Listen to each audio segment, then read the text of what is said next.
Queridos, antes de mais nada, quero agradecer ao Uriel, amigo, pela oportunidade de estar aqui e a presença de todos vocês. Dizer que minha fala vai ser uma ousadia que nem o Dr. Solano ousou agora dar um panorama de educação em pouco tempo. Vou ousar dar uma mini aula de escatologia. Uau, em 20 minutos. Vejamos o que é possível. O título da palestra é Antes de conhecer os detalhes, moldando nossas expectativas presentes. O que esse título quer dizer? O que escatologia deve fazer por nós nesta vida? Isto é, o que o estudo das últimas coisas pode produzir, deve produzir em nós nesta vida, tá? Eu quero começar dizendo que tanto o Antigo Testamento quanto o Novo Testamento possuem textos apocalípticos que nunca foram escritos como uma descrição detalhada de tudo que vai acontecer. Às vezes a gente olha para eles com tantos detalhes, com tanto fascínio, que a gente quer entender cada um dos detalhes e da sua simbologia. Então, responder aos textos escatológicos, montando uma espécie de cronologia detalhada de todos os acontecimentos, é perder de vista o seu propósito. Sabe quando evangélicos ficam fascinados com a ideia de promover adivinhação política? O levantamento desse novo poder aqui, ou esta nova guerra, isso aqui deve ser Amós capítulo 5, verso 6. Esse tipo de associação, que é muito comum em uma porção do público evangélico, é uma tentativa de descobrir detalhes, quando não fazem por antecipação, dizendo primeiro vai acontecer isso, depois vai acontecer aquilo, detalhando todos os acontecimentos. Na verdade, escatologia, ou estudo das últimas coisas, é isso que significa a escatologia, não tem a ver com descobrir os detalhes. Antes, tem a ver com a forma como o futuro molda a nossa perspectiva e consequente atitude no presente. Como é que a antecipação de algumas coisas de lá mexe com a sua postura aqui. Não é difícil de entender isso. Se você chegar para o seu menino ou para algum parente, alguma criança, pode ser um neto, pode ser um filho, pode ser um sobrinho, disser assim, tem um presente para você, mas só no seu aniversário. O que vai fazer com ele? Vai mexer com ele, não é? O futuro vai mexer com a expectativa presente dele. Ou você está ralando lá no serviço e você diz assim, não aguento mais, ainda bem que daqui a 2 semanas vem as férias. Isso mexe inclusive com o seu ânimo, porque a perspectiva de que você vai sair mexe com a sua postura no presente. A gente tem que entender como é que a Escritura também pretende mudar a nossa postura através de alguns insights ou vislumbres do fim. Eu quero dar 2 exemplos na Bíblia, bem rapidamente. O primeiro, vou convidar você a abrir em Daniel capítulo 7. Esse é um texto difícil para explicar várias coisas, então eu não falarei dos detalhes, até porque a proposta da palestra é não se deter nos detalhes.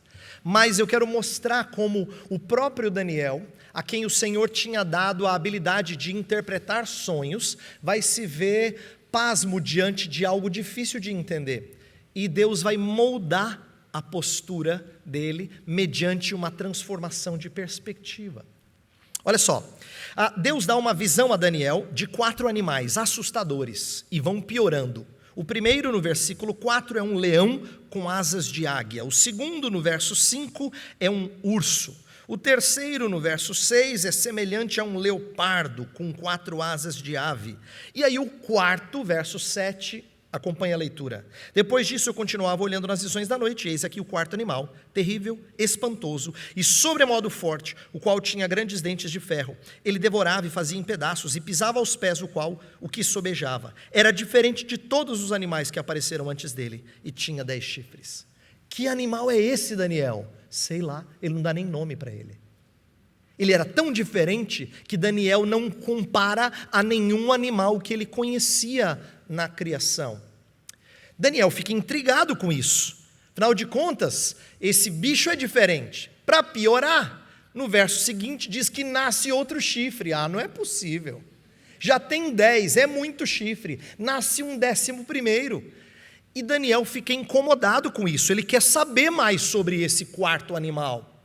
Olha que interessante, no meio dessa visão, Deus concede a Daniel a beleza de ver o ancião de dias e a revelação do Filho do Homem. Essa é uma expressão que aparece em Daniel. A gente está acostumado lá com os evangelhos, mas ela aparece aqui. Ela é uma expressão que deve trazer alento àquele que é diferente dos animais. Ele é homem, ele não é animalesco, ele é imagem de Deus. Tudo isso é dado para Daniel. E em que Daniel está focado? No quarto animal. Olha que interessante, nos versos 17 e 18, Deus fala assim: esses grandes animais, que são quatro reis que se levantarão da terra, mas os santos do Altíssimo receberão o reino e o possuirão para todo sempre, de eternidade em eternidade. Em outras palavras, esses animais são terrenos, são terríveis, mas os santos não vão perder para eles, vão vencer e herdarão um reino eterno. Olha que legal! E aí o verso 19: então tive desejo de conhecer a verdade a respeito do quarto animal. Sacou? Que era diferente de todos os outros, muito terrível, cujos dentes eram de ferro, cujas unhas eram de bronze, que devorava, fazia em pedaços e pisava aos pés do que sobejava. Em outras palavras, Senhor, dá um detalhamento aí, porque esse animal é aterrorizante. Você percebe como o foco dele está nos detalhes? Está nos detalhes. E aí, Deus é misericordioso com ele, tanto é que a continuidade do texto, Deus fala um pouquinho mais desse animal, mas ele volta para o foco. Versos 26 e 27, ele diz assim: mas depois se assentará o tribunal para lhe tirar o domínio. Isto é, Deus vai trazer juízo. Você está focado no animal, mas Deus vai trazer juízo. Para o destruir e o consumir até o fim. O reino e o domínio e a majestade dos reinos debaixo de todo o céu serão dados ao povo dos santos do Altíssimo. O seu reino será reino eterno, e todos os domínios o servirão e lhe obedecerão. Depois desse verso, você tinha que dizer assim: vamos cantar, Daniel. Glórias ao rei, glórias ao Altíssimo. Mas como é que ele fica? Verso 28, aqui terminou o assunto. Quanto a mim, Daniel, os meus pensamentos muito me perturbaram, e o meu rosto se empalideceu, mas guardei essas coisas no coração. É difícil, é impactante, essa visão é chocante para Daniel, mas ela não produz de imediato o efeito que tem que produzir. Passados 2 anos, Deus dá a nova visão. Vá para o capítulo 8, olha a reação de Daniel agora, no versículo 27. Eu, Daniel, enfraqueci e estive enfermo alguns dias. Então me levantei e tratei dos negócios do rei. Espantava-me com a visão, e não havia quem a entendesse. Olha que interessante, ele continua sem entender tudo. Ele ainda está pasmo diante do que Deus mostrou, mas agora ele levanta e retoma a sua vida normalmente. Tem uma mudança aqui de perspectiva. Ele não está atônito e congelado. Ele agora serve como ele deveria servir.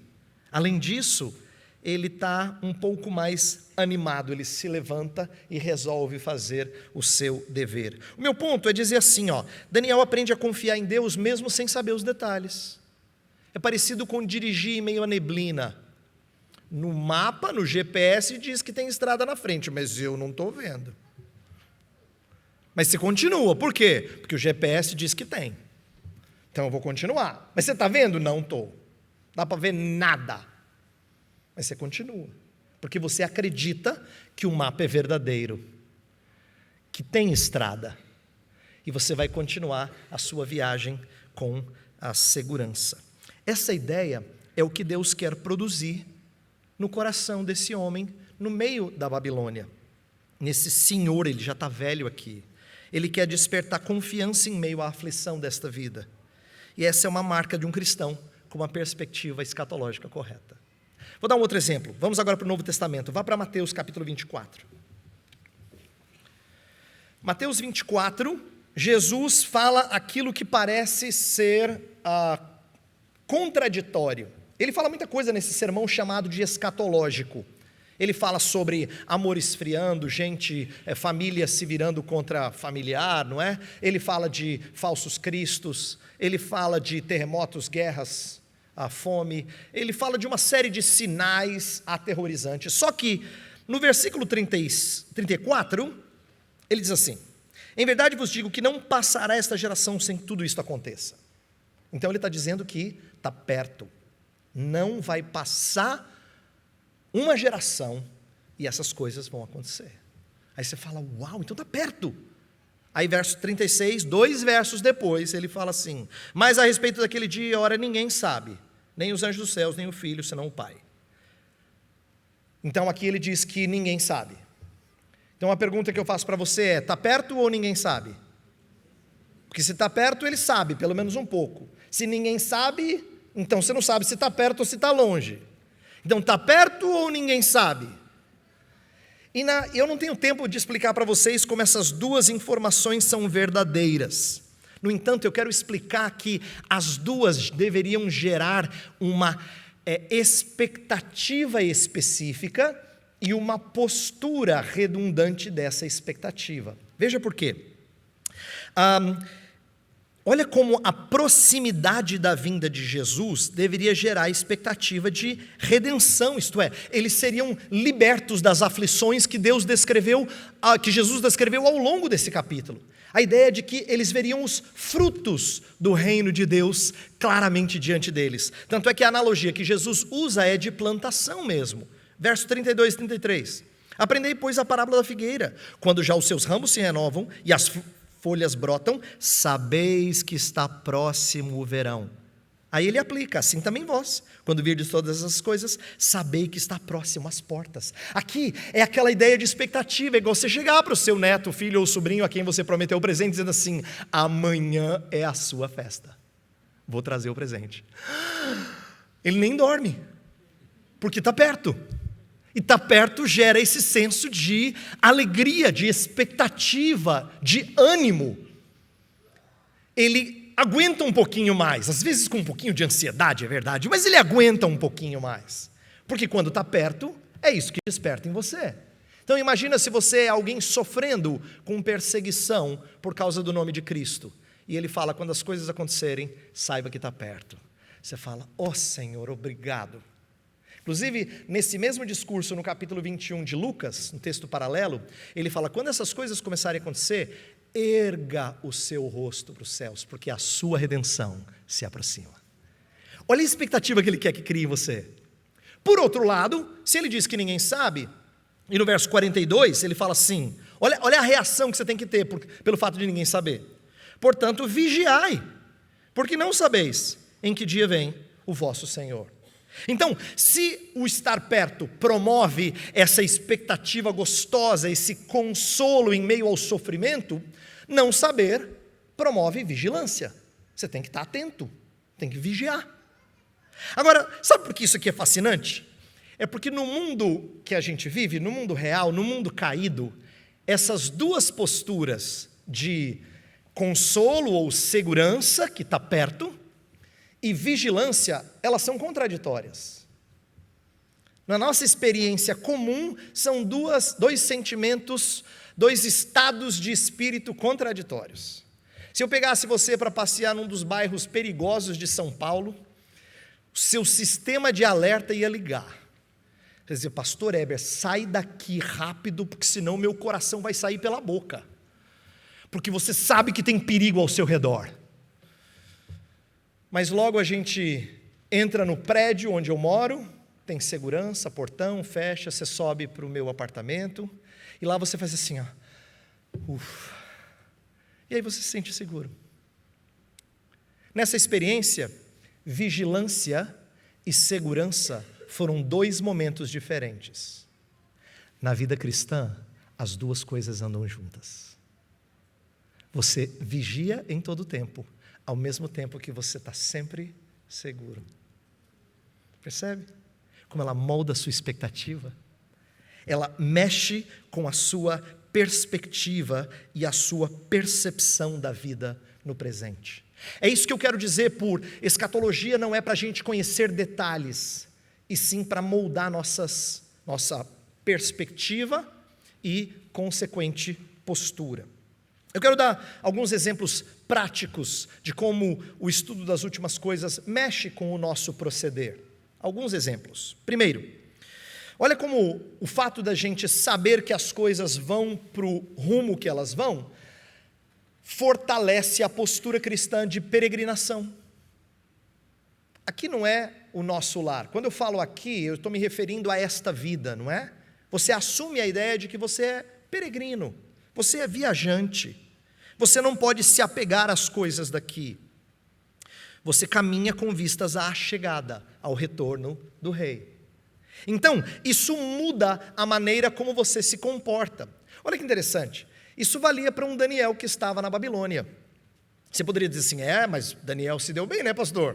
O cara foi lá, top do governo, primeiro babilônico, depois medo-persa, o cara aproveitou. Mas engraçado, ele não se apegou a essas coisas. Quando lhe foi oferecido muitas riquezas para ele interpretar lá a escrita na parede, ele falou assim, as riquezas ficam contigo, tá? Eu só vou dizer o que Deus quer falar para você. Percebe? Ele assumiu postura de peregrino. Ele era um exilado. Ele não estava na sua terra. E ele sabia disso. A perspectiva do porvir moldou a maneira como ele vivia na Babilônia. Isso também deveria acontecer com os discípulos. Eu não sei se você lembra o começo de Mateus 24, o texto que a gente estudou. Ele começa com Jesus mudando a percepção deles do templo. Eles olham para o templo, para aquelas pedras gigantescas do templo de Herodes. Senhor, isso aqui é templo, hein? Aí Jesus fala assim, vai chegar um tempo em que não vai ter pedra sobre pedra. Está vendo? Ele está moldando a perspectiva deles. Está ajudando eles a perceberem que as coisas desta vida passam. Construções e reinos humanos cessam. Nós caminhamos rumo ao que é permanente. É isso que o estudo das últimas coisas deve fazer na nossa vida. Vou dar um outro exemplo de mudança de postura. A expectativa da consumação. Olha que interessante como isso precisa ser trabalhado em nós. Às vezes a gente confunde achando que morrer e ir para o céu é equivalente a Jesus Cristo voltar. A gente fala, de duas uma, ou Jesus me leva ou ele volta. Como se fossem coisas parelhas. Mas na Bíblia elas não são. Morrer e ir para o céu é ter a alegria de estar com o seu Salvador, mas ainda aguardar o fim de todas as coisas. Até no céu, diz o livro de Apocalipse, as almas dos decapitados falam diante do trono. Até quando, Senhor? Isto é, o Senhor não vai terminar? O Senhor não vai botar os pingos nos is? O Senhor não vai fazer justiça contra estes malfeitores? Então, perceba como a expectativa até de quem está lá é da consumação. Então, estudar as coisas do porvir ajuda a gente a compreender que Deus reserva para nós um futuro com materialidade. Quando a gente fala assim, o que eu quero é ir para o lar, para o céu, a gente está confundindo o estado que a gente fica até que Jesus volte com a restauração de todas as coisas. Você não vai ser a alminha flutuando com asinha de anjo tocando harpa, não. Você vai ressuscitar corporalmente, para viver numa terra que tem chão, que as coisas belas agora são restauradas de tal forma que tudo que o pecado maculou foi removido. Perceba como isso faz a gente apreciar as belezas desta vida apenas como ecos do que já se foi e como trailer daquilo que virá. Aí você fala, lindo, né, pastor? E isso é maculado pelo pecado. Já pensou quando for restaurado? Por último, a escatologia ensina a gente a olhar para a Escritura toda como escatológica. Não é só o Antigo Testamento que ansiava pela chegada do Messias. O Novo Testamento também ensina a gente a olhar para frente. Quando eu falo Novo Testamento, eu não estou me referindo só ao Apocalipse, não, tá? Tem gente que pensa assim, escatologia, Apocalipse, agora o pastor Everton dá aula de Apocalipse. Nem mencionei Apocalipse até agora. Mas para lembrar você que todo o Novo Testamento é voltado para frente. Só que ele não é só voltado para frente, atenção. Ele é voltado para frente à luz daquilo que já foi inaugurado na cruz e no túmulo vazio. A ideia é que a primeira vinda de Jesus já foi escatológica e já inaugurou os últimos dias. Portanto, a gente vive olhando para ela inteira como sendo escatológica. O reino de Deus já é uma realidade presente. Você não fala assim, nossa, quando Jesus voltar e começar a reinar vai ser muito bom. Não, querida, ele já é rei. Ele já domina. Ele já governa todas as coisas. E só aguardamos o tempo em que ele colocará todos os inimigos debaixo dos seus pés, para mostrar a glória da sua redenção ao seu Pai, a quem ele devolve o reino. Então perceba que, se o reino de Deus já é presente, se Cristo já é rei, então essas realidades que as pessoas não veem com olhos, mas são verdadeiras, elas moldam a nossa postura. Isso significa que a gente já experimenta realidades do porvir, ainda que não plenamente. A gente já experimenta. Não é verdade que você já tem vida eterna? É por isso que os vivos, quando Jesus voltar, não morrerão. Serão transformados, mas nem todos dormiremos. A Escritura fala isso. Porque morte já não é uma realidade mais necessária ao cristão. Eu estou dizendo todas essas coisas para tirar essa única lição, e eu espero que você a aprenda. Antes do que conhecer detalhes futuros, o estudo das últimas coisas deveria ser estudado para moldar as nossas expectativas presentes. Se você conseguir fazer isso, a escatologia terá cumprido o seu papel. Que Deus abençoe você, à medida que Deus molda a sua percepção do que Ele já fez e ainda fará.